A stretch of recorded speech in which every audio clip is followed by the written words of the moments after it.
अगर आप अपनी थीम को कस्टमाइज़ करना चाहते हैं तो आप यह कस्टमाइज़ का इस पे क्लिक कर दें।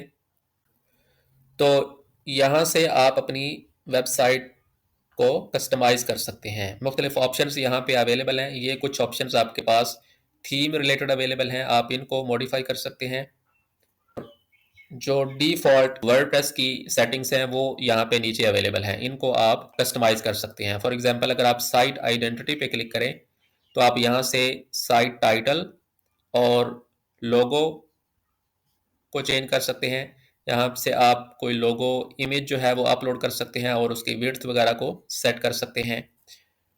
आप साइट टाइटल को मॉडिफाई कर सकते हैं। फॉर एग्जांपल करंटली हमारा जो टाइटल है वो माय वेबसाइट है, आप इसको चेंज कर सकते हैं। फॉर एग्जांपल टेस्ट, और आप यहाँ पे इसको लाइव देख भी सकते हैं। आप अगर टैग लाइन ऐड करना चाहते हैं तो आप यहाँ से इस ऑप्शन को सेलेक्ट कर